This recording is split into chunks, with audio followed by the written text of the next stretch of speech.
He helped create one of the most iconic kids' TV franchises of the 90s, worked behind the scenes in Hollywood for decades, and has stories that most fans would never believe actually happened.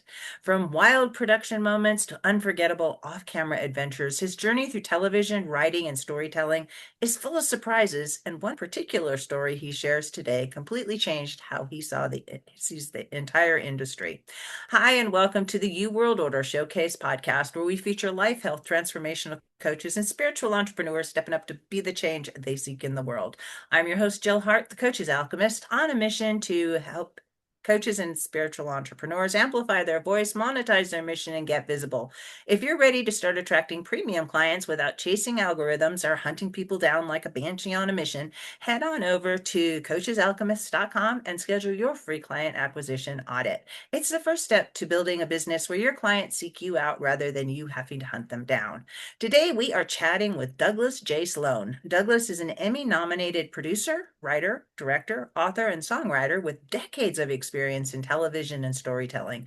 He is best known for his work connected to the Power Rangers franchise and is the author of Morphers, Monsters, and Mayhem, My Travels Through the Power Rangers Galaxy, a brutally honest and entertaining memoir that takes readers behind the scenes of Hollywood and one of the most iconic kids' TV franchises of the 1990s.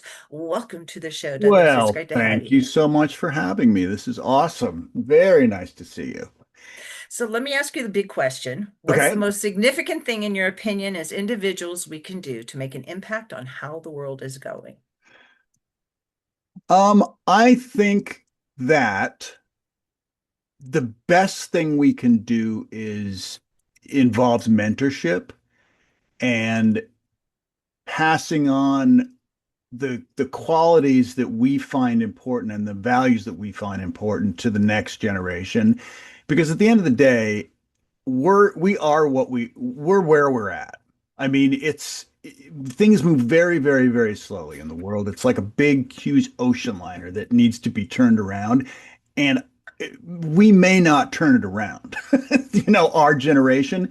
So for me, it's all about passing it on and making good people out of this generation that's coming up. And it's their responsibility to make good people out of generation that's coming after them. And, that all starts with parenting and teaching and education. It's laughable to me how little the educational system is supported in this country and how much it is supported in other countries. And I think that really truly is the key you know, to our future. I mean, we face some incredibly difficult challenges now because with the advent of social media, it's created a myriad of false information that is accepted as truth. And so that's a huge challenge that I never had to deal with. You probably never had to deal with. I mean, when we were kids, if you wanted to find out who won a football game or whatever, you had to wait till the newspaper the next day if you didn't watch it. It was like now everything's instant. Everybody knows everything, but it's difficult. It's hard. It's hard to know what is actually the truth because Yeah. a lot of times it's like you're lied to so much Hmm. that it's hard to know whether kids aren't haven't been taught this for a lot of years, but to understand what is reasonable. What is the reasonable expectation I have for the answer being what I'm seeking information about?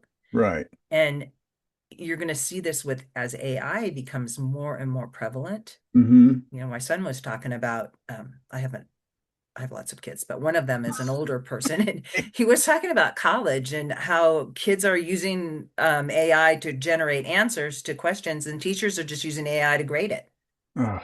It's like, It's what's the point? Yeah. It's nuts because I recently discovered that an executive I was working with is using AI to give me notes on my script. And it's like, okay, but it's just not the way creativity has blossomed in the world. It's just, to me, AI is just a big, huge, fat database that has every bit of information possibly crammed in there that's, then tweaked and generated and spit back out. And so you're basically getting other people's thoughts and ideas and this and that and the other thing. And it voids the ability to create your own, I mean, kids back in the day, if you wanted to cheat, you had to buy a term paper. And I And actually, use somebody else's brains. yeah, I actually had a friend who was making a couple of $100,000 a year. He had probably 1,000 term papers on every different subject you could imagine, and he was making a ton of money. He just sell term papers. That's what it was. But now you just go on ChatGPT, you type in, I want to write a report on this. Can you help me? And I actually am well versed in AI because I've studied all the different platforms and I create music videos with it and that type of thing just as sales tools. Really? But a lot of the stuff you see is AI generated on TV and commercials and all that, and that's what's coming, that's what's here. It's what's here, but I think people are kind of getting over it. Yeah, I agree. I agree. They're demanding realism. They Hmm. either want specifically it's going to be anime or cartoons, Hmm. or it's going to be I don't want the the pretend stuff. Yeah. And we look for it. I spent my father likes to watch AI generated videos. So Okay. he watches YouTube. Okay. 90 years old, and it's like, Wow. dude, My dad's 93, so I feel you. Yeah. yeah, I'm amazed that you're like up on the technology. Yeah, And it's so yeah. we would watch them, and it's like, can you tell if this is AI or not? And can you find the AI pieces to this? And I learned a lot about video making from him because we were watching these videos. And he watches some other stuff that's just like magnificent photography and real life adventures of Right, people that right. are out there video blogging With what they're doing. drones and stuff like that that Oh just God, yes. amazing. I just like, Amazing. Yeah. and the music that they put behind Yeah. it. Yeah. Yeah. Um, the Sailing Magic Carpet is one of them that I will just plug right now. Okay. They built this sailboat and now they were sailing up around the Victoria Victoria Island, Vancouver yeah, Island. Yeah. Vancouver Island Hmm. up in Canada, and just like incredible Yeah. photography. I Yeah. just like Yeah. yeah, It's meditation watching Yeah. it. I mean, AI definitely is going to be, it's not now, but Mhm. it's going to be indistinguishable someday. I mean, at some point, it is going to be indistinguishable. It's just a matter of, the chips and the engines they use and that type of thing. Mhm. But, now I used to love YouTube. I really did. And nothing Mhm. against it, but I go on there now and it's like, God, I want to see something real. I don't want to That's get what all involved in this story and then go to the comments, AI slop. This is AI. They're actors. Da da da da da da da da. It's like, God, man, it's so not what that platform started as, and it bums me out, you well, know? that's why people like Itchy Boots and Sailing Magic Carpet who are making real life. This is what we're experiencing. They're not doing Right. AI anything, and they aren't even really. Some of them aren't even being monetized by the platform or trying to Mm, like. Well, they're all monetized by the platform because that's YouTube's model, but they're not pitching their own products. They're just right. like they have Patreon accounts and other ways that Right. people can support them. But Right. I really admire some of these people that are doing real work out there Right. and sharing real Yeah, it's experience. hard. It's hard. I mean, I grew up as a musician. I played from the time I was 8 years old, and I still play to this day, as you can see. Mhm. Um, and when I was, my teens and that, and I had bands, if you wanted to make a record, you had to go into a recording studio, pay $200 an hour and you had 24 tracks on tape and you had to play perfectly and you had to sing perfectly or sing it 20 times to get it perfect. And then when you mixed it, there was five guys on a mixing board that were making the moves to mix the song. That's how I remember or I learned how to make music. And now they make music in bedrooms, which, okay, whatever. But it really has. I mean, if you look at, here's an example. If you look at the Queen, the group Queen, if Mhm. you look at Night of the Opera, which I think belongs in the Smithsonian, it's one of the most brilliant pieces of art I've ever seen and heard in my life. That is an example of the height of creativity in the analog world. And I mean, I just don't see that happening. How could you do that? How could you ever come up with something like that sitting in a room and prompting an AI thing? It doesn't, There are still people making music yeah, and tons. really good music. Yeah. There's a group out there called the Bygones. Hmm. They're on YouTube and they're starting to get onto Spotify, but they are fantastic musicians Yeah. and they're Yeah. fun and they're kind of quirky and it's like their music is I love so it. good I love it. and it's not. Songwriting is just so key, and Mhm. that's even being sort of swooped in on a little bit by AI, but AI is not, they don't have this, it doesn't have the soul that songwriters have yet. Yes. Um, Yeah. but yeah, And I don't think it ever will. no, I hope not because, Nashville will be in trouble. I mean, that's a community of songwriters and real musicians who play instruments and that type of thing. It's what it used to be out in California back in the day. But anyway, I digress. But it's interesting because talking about my book, those guys, Chaim Saban, who's the head of Saban Entertainment, who discovered Power Rangers in Japan, and his partner, Shuki Levy, started as a music business, as a cartoon and animation music business. And that's how they made their initial fortune was that they went to a friend of theirs who was an animation producer who did Inspector Gadget and shows like that. And Mhm. they said, "We will give you all the music you need for free. The only thing we want to hang on to is the publishing." And so that's what happened. And they probably generated thousands and thousands of music cues and got the royalties for all of them. And that's what allowed them to create the company that became the company that made Power Rangers. It's amazing. It's really interesting to me that so many things come out of Japan. Oh my gosh. It's true.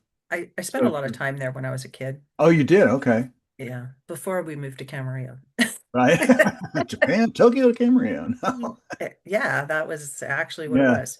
Yeah. Um, there's, the Turtles, Teenage. Teenage Mutant Ninja Yep. Turtles. Hmm. There's a character, it's a monster actually in Hmm. Japan called the Kappa. Of course. I They're mean, yeah, I know the they're combo well. Yeah, Yeah. okay. So I'm pretty sure that Teenage Mutant Ninja Turtles came from that. Yeah. It's everything. Most of the kids kind of genre stuff comes Mhm. from that because when I was a kid and we were kids, all the animation we saw was revoiced Japanese animation. Speed Racer, all those shows were, except the Hanna-Barbera stuff, were a lot of those were Japanese shows that had been reanimated or revoiced. So the style is very Mhm. similar. But as the story goes, Chaim Saban was there with his wife on for some completely other reason, and he was in his hotel room and he was watching this show on TV called Super Sentai, which is basically Power Rangers. And he's like, "Oh my gosh, this is going to be great for the United States. I'm going to bring this back to the US." And so he made a deal to buy two seasons, I think, or one season of it, and Hmm. he brought it back to the US and he made a pilot himself with his own money, and everybody was like, "Oh God, this is horrible. Nobody wanted it. Nobody wanted to buy it."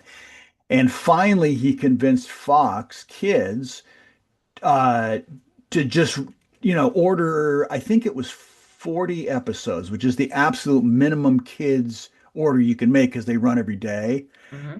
And it exploded after 3 days. I mean, it just turned into mayhem, as it says in the book. Hmm. It became insane. And the first time you asked, what was the kind of turning point when I knew that it Hmm. was, they were doing a live show at Universal Studios. It was the Power Rangers were going to appear there in a little theater, and it was a kind of a runoff show for kids to go to with their parents so that they could have something for themselves and blah blah blah. They didn't expect much from it. Hmm. Well, when it was announced, it was 5 days before the show. On the day of the show, there was a line of cars to exit onto Universal Studios that stretched for 11 miles down the 101. There was hundreds and hundreds of thousands of people that wanted to get in and couldn't. And that's sort of, we all looked at each other and went, oh my God, what hath we wrought? It's just like, it was crazy. It was And crazy. just for perspective for people, this was before the days of cell phones Yeah. and video, everything. If you wanted to see something like this, you had to go to LA and you had to wait in these crazy lines in order to be in the studio or to come to one of these functions. It's not like it is today where, No. if you miss it, you could just catch it on YouTube later. Yeah. It was really different then. Yeah. There was effort required if you wanted to witness any kind of live performance or Mhm.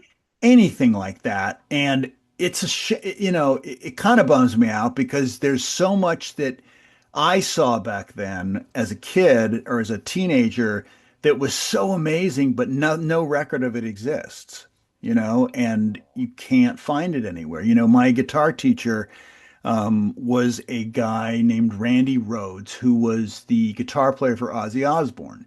Mhm. And unfortunately, he was killed in a plane crash, I think 3 years into his stint with Ozzy.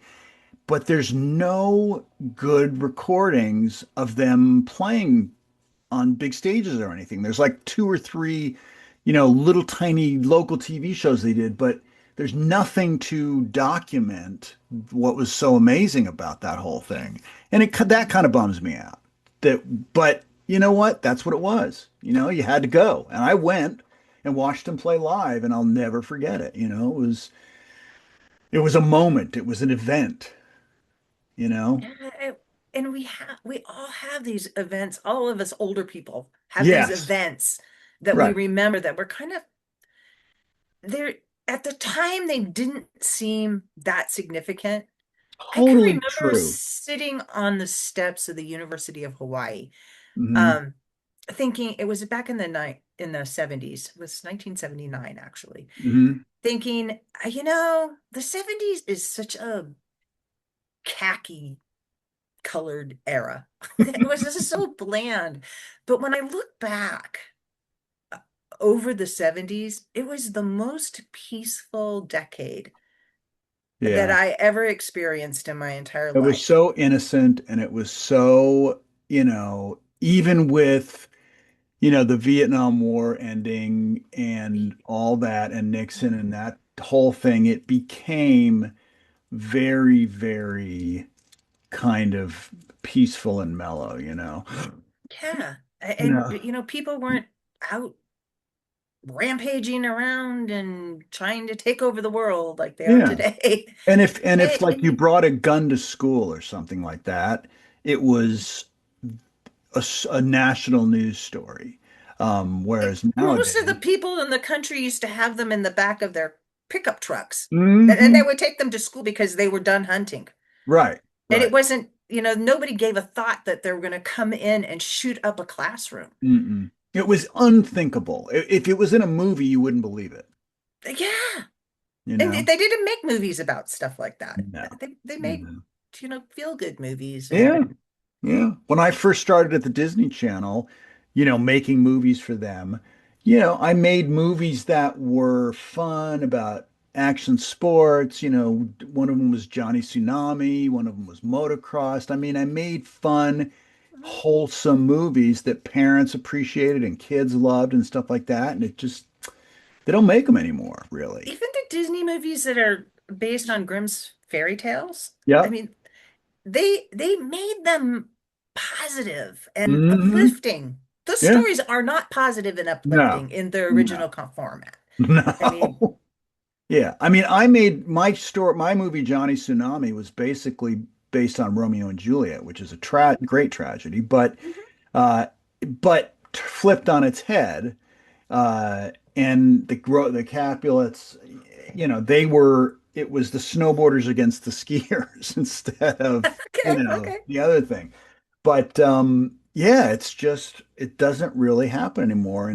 And now a family movie is Iron Man or Guardians of the Galaxy or something that's got violence, that's got adult themes, it's got stuff like that. It's just kids. Even Yeah. The Incredibles. Yeah. This is totally an adult movie. Yeah. Yeah. It's just Absolutely. like, yeah, your Yeah. kids will watch it, but Yeah. so But it you know wasn't. what? My favorite movie, probably of the last 20 years, and I'm a little partial, is How to Train Your Dragon. I love that movie. I actually produced the TV series for How to Train Your Dragon for 8 years. But when we were going up for that job, they told us, you better watch the movie. So we're like, oh God, do I have to watch an animated kids movie? I can't believe it. This is horrible. And my partner and I just sat there and watched this thing and went, wow, this is magic. This is absolute like lightning in a bottle. And so it says that those stories, that was 2010 that came out. I mean, those stories can be told and they're just brilliant. And I don't know, it's just people are trying to shock people and are trying to make people react and all this stuff. And yeah, I mean, my motto is action, heart, and comedy. And if you have those three elements in a movie, TV show, whatever, you're good. You're good. Yeah, Yeah. yeah. And It doesn't. violence is not on that list. Yeah, it doesn't have to be. And Yeah. even if there is some violence in it, Mhm. it can be in a way that's compassionate Yeah. and not glorifying it. Because so Yeah. often the violence gets to be the thing, Hmm. not not the not the byproduct. I mean, Right. of telling the story. Every story has to have some conflict or challenge that somebody's overcoming. But that challenge conflict thing doesn't have to be like the memorable thing of the whole Right. story you're Right. telling. It should Yeah. just be like, okay, this is the thing that started the story, and now Right. we're going to tell you the story of how Yeah. they overcame it. Right. And that becomes the focus And that was the versus, thing about Power Rangers. Yeah, yeah. there was violence. They did karate fights and stuff like that, but it was good versus evil, and they Mhm, were rubber monsters, and the Power Rangers always won, and you kind of knew that in Act One they were going to fight these guys called the Putty Patrollers, which were these guys in gray spandex suits. And then mhm, by Act Three, they were going to fight a monster, and then the monster would grow, and they'd get in the Megazords and they'd fight the big monster. I mean, that's every single episode that's how it went. mhm, Because you were writing based on the Japanese footage that you had to use that would be dubbed later. mhm. So you knew exactly what it was going to be, and you just had to come up with some good, wholesome stories to wrap around that we could shoot with the American kids. Mhm. Yeah. I, the gone are those days. I Nah. think, Yeah. it's just like you don't, you can't have good and evil. People just refuse to accept that there is good and there is evil. Everything has to be gray. Right. Which is the antithesis of storytelling, really. I mean, you have, Exactly. I always say, and in my book, Morphers, Monsters, and Mayhem, I say the number one most important thing to any story is to have a great villain. Any movie you've ever seen that you've loved has had a great villain. I mean, even Miranda Priestley from Devil Wears Prada, Oh, great, so good. great villain. Hans Gruber from Die Hard, great villain. Christoph Waltz's character in the Quentin Tarantino movie, Inglourious Bastards. I mean, it was magnificent. It was a violent movie because it's Quentin Tarantino, but I'm just like, you have to have a great villain. And I think, the more I work with people today, they don't understand that it can't be some faceless, agency, black ops that you never see or anything. There's got to be good versus evil. And the evil can't just be evil, evil. It Hmm. has to be evil there's a story that Right. made them that way. Hmm. The audience has to know what caused them to be so evil. So Yeah. it can be kind of a warning. That's an unbelievably good point. And I'll tell you why. When I was an actor for years, and my acting teacher, a guy named Howard Fine, who's probably the best acting teacher on the planet, he said, if you're going to play Hitler, you cannot in your heart, mind, brain, whatever, think that this is a bad guy. You have to think, why is he doing? Why am I doing what I do? What do I need? What do I want? What drives me to this point? What are my beliefs? And you have to invest yourself in that. Mhm, As insane and delusional as it was, you have to make yourself believe that what you're doing is right and your objectives and everything you want. Otherwise, it doesn't read as true and you don't have a good villain, like you were saying. mhm. Yeah. And nobody is all any one thing. Mm-mm. Everybody is an amalgamation of all of these different aspects of who we've become and are becoming. And Hmm. when you're looking at a villain in a story, you're getting a snapshot of this is where they are from the decisions that they've made in their life up to this point. And Hmm. the actor, whoever's portraying this, or in the author, needs to help the audience understand how they got there. And then whether they change or not, I mean, that's part of the story. But I just Yeah. like it's so fascinating. And when you see people that are really good at it, I forget the guy's name that was in Hannibal Oh, Lecter, Anthony Hopkins. Anthony Hopkins.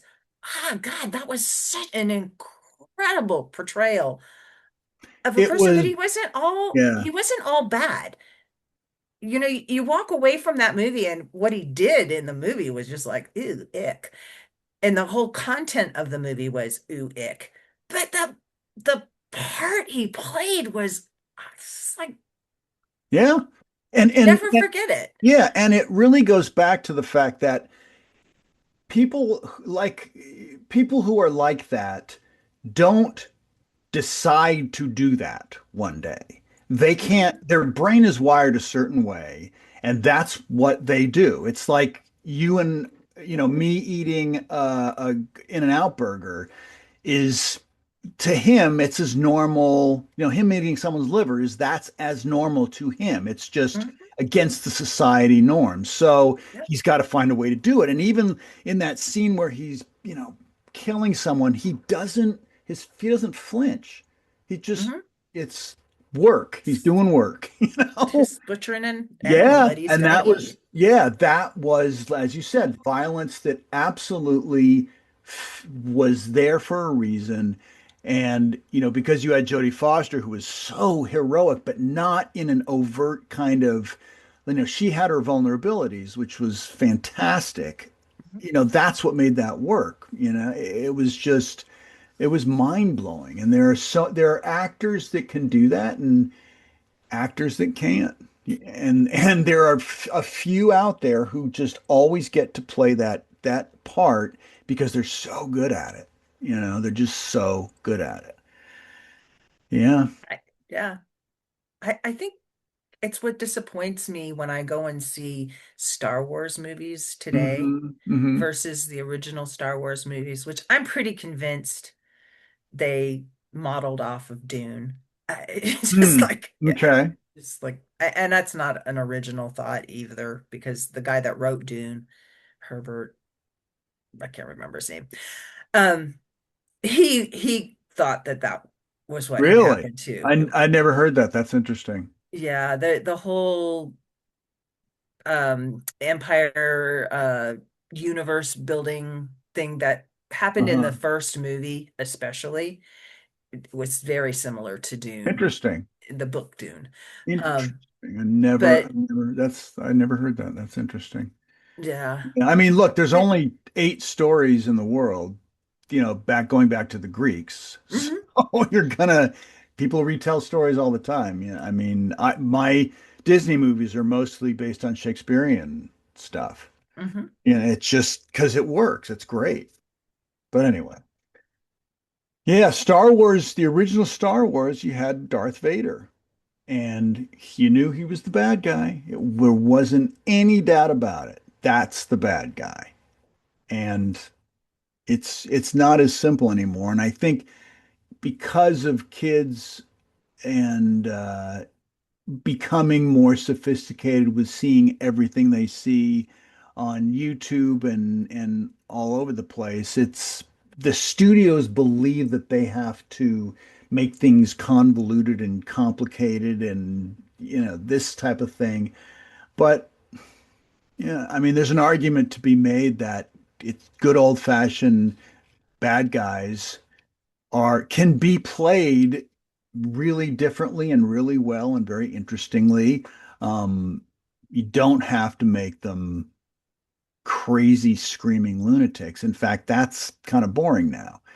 Um, but yeah, it's an interesting place that we're in, and it'll be interesting to see where things go with the advent of AI and with people's ability to make movies in their houses, what mhm, people are going to come up with. Because the movie studios have been a gateway to filmmakers for centuries, really. It's been that's where it stops, and that's when you are prevented from having your vision realized. Now that's not the case. So it'll be interesting to see what if AI is allowed to continue and gets better and is indistinguishable. It'll be interesting to see what stories get told and how good or bad they are without studio guidance.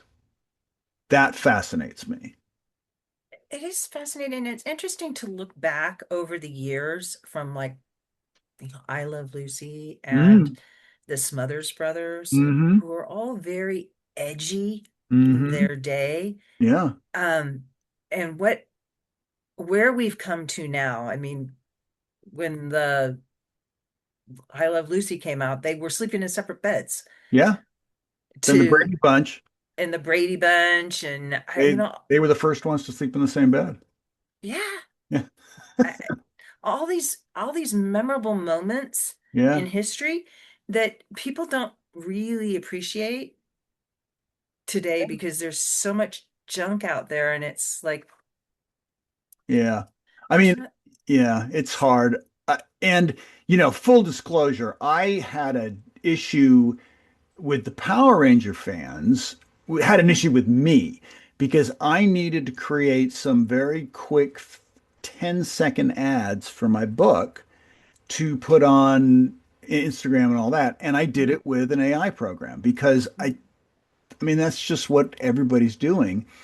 And I got eviscerated by the Power Ranger fans on, I think it was Twitter or X or whatever, that were so absolutely enraged that I would take work from artists that I had been working with, artists, you rode artists to the top of your career for so many years and now you're using AI and in my head I'm thinking I promise you, every artist I've ever worked with is using AI now. So it's not that big a deal, but you kind of have to just say, okay, you're right. I took the ads down and what can you do? Because you're trying to keep your fan base happy, but there is a very huge contingent of fans and stuff that are absolutely against it. I'm sure the Star Trek fans feel the same way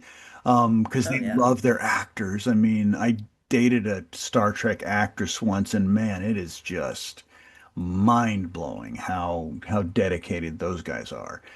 So I'm sure AI is not something that they're super stoked about, as they say. But, you know, anyway, what are you going to It's do? a tool that you have to use these days, though. Yeah. It's like if you don't embrace AI to some extent, Yeah. you're, You'll get left behind. You yeah. will get left behind. And there's people my age, I've been around 30 years in the business. And at this point, I can do one of two things. I can say, I'm too tired to deal with it and learn it and do it. Or I can say, hey, this is kind of fun and I'm going to try to get really good at it. Mhm. And so that's the route I am taking is So that go ahead.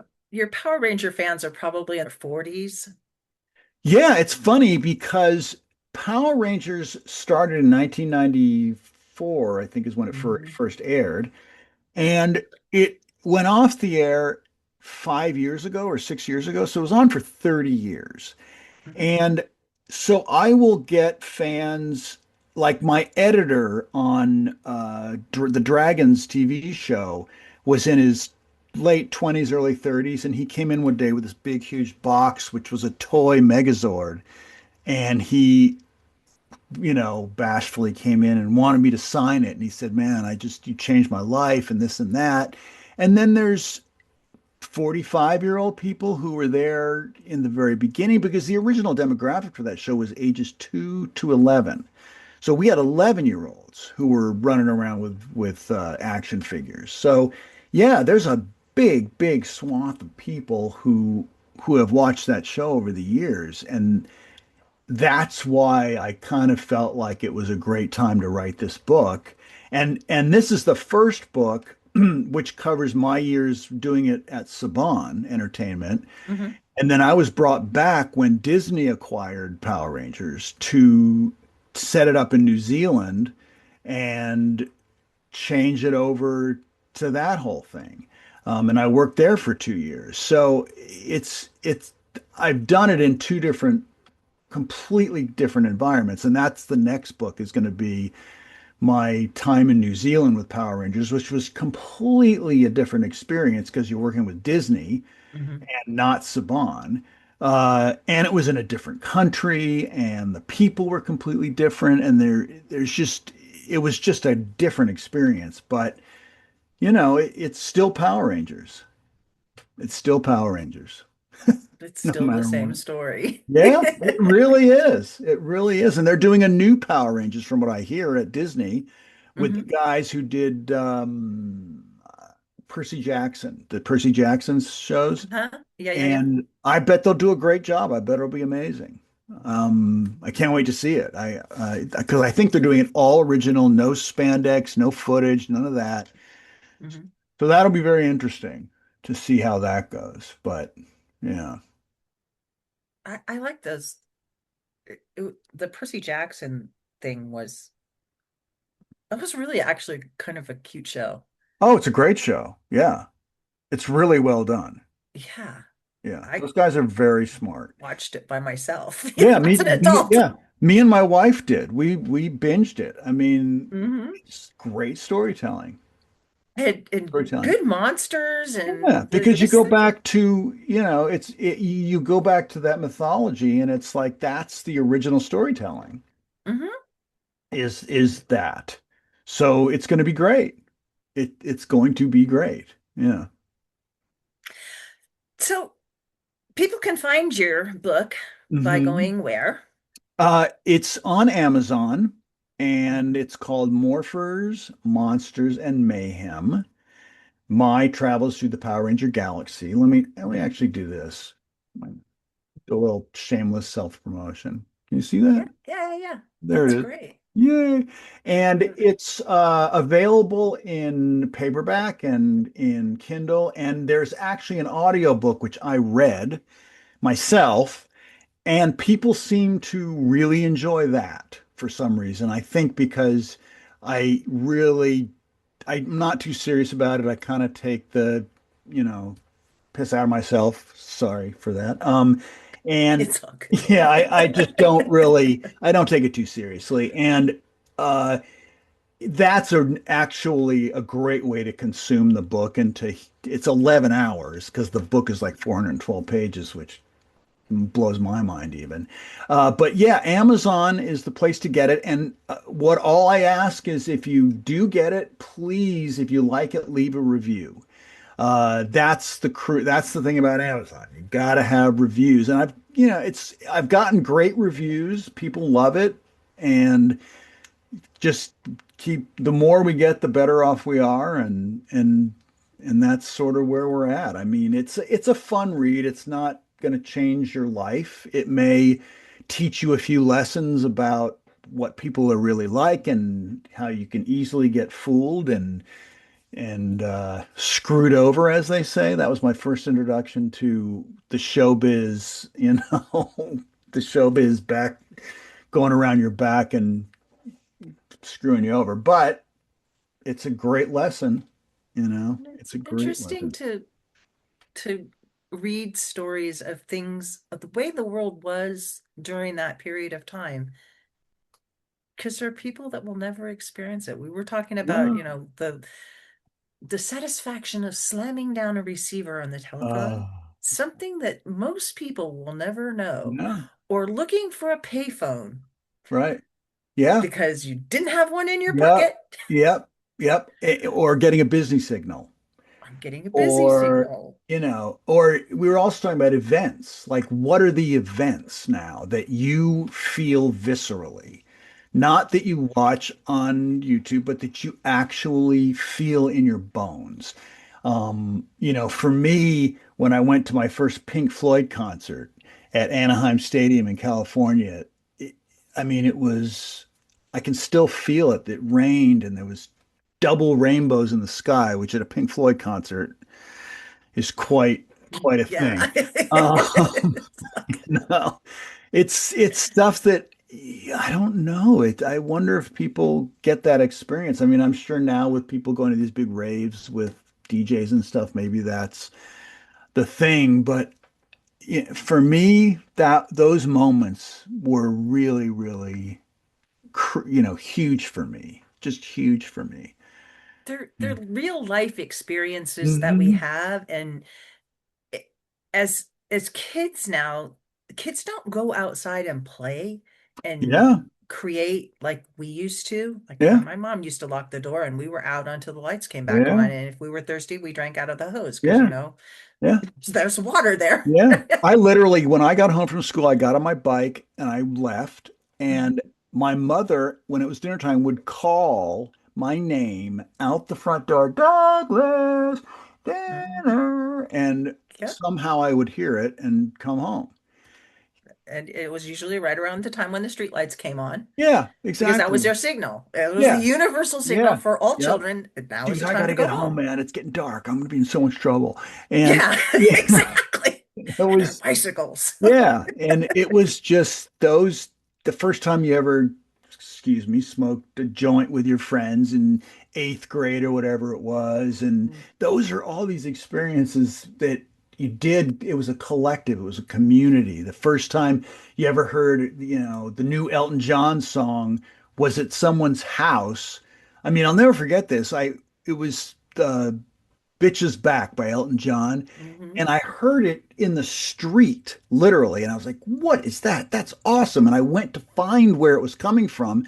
And it was coming from a house. I knocked on the door. I didn't know him. It was a couple of Hmm. other teenagers. And they said, I was like, what is that? And it's new Elton John, dude, come on in. I mean, when does that happen? Ever? I It's, remember listening to Bye Bye Miss American Pie. Hmm. The first time I ever heard it was on the radio, and Right.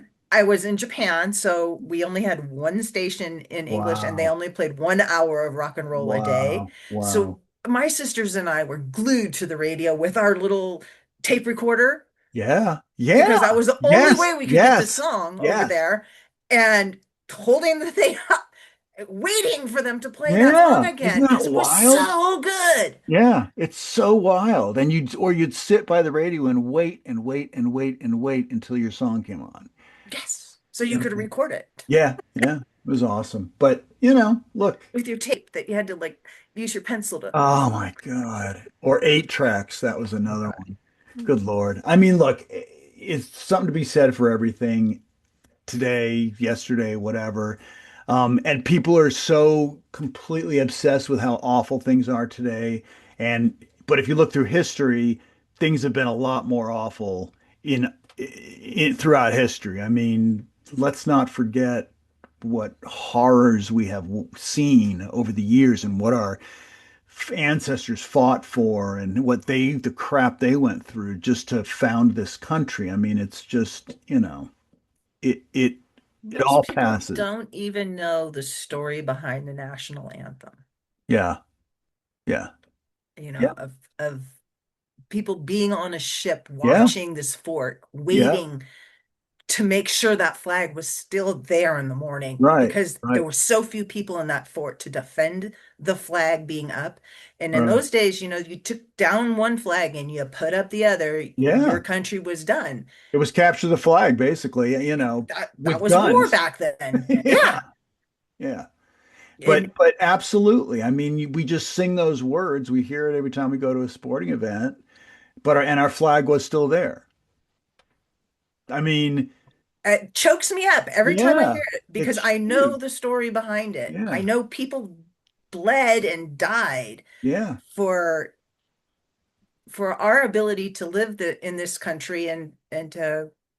Yeah, and to abolish slavery and I mean, if you watch the movie Glory, that's a movie I would say every young person should watch because that is a great American story, or even The Patriot, the Mel Gibson movie. Those Yeah. movies really tell you because my whole mother's side of the family is from a little town in Massachusetts called Lincoln, which is right next to Concord and Lexington. And so, that's where that crap all happened. So when I go there, there's a graveyard across from their house where all the soldiers are buried. So it's like you get it. You get it. And you'll find a musket ball every once in a while in the grass or something. And it's like, So cool. yeah, anyway. So yeah, hopefully people enjoy the book and there will be another one forthcoming and probably another one after that about the DreamWorks years, which are not quite as funny, but equally as interesting. Um, but yeah, I really appreciate you having me. And Well, I appreciate you joining us today. yeah, good combo. Yeah. Yeah. You can learn more about Douglas and find his book by visiting his Facebook account, facebook.com/D Sloan Writes. And we'll be sure and put both of these links directly to Amazon and also to his Facebook account in the description below. Thank you for joining us today. If you're ready to amplify your voice, monetize your mission, and start attracting premium clients, your next step is simple. Head to thecoachesalchemist.com and schedule your free client acquisition audit. Join us for our next episode as we share what others are doing to raise the global frequency. And remember, change begins with you. You have all the power to change the world. Start today and get visible.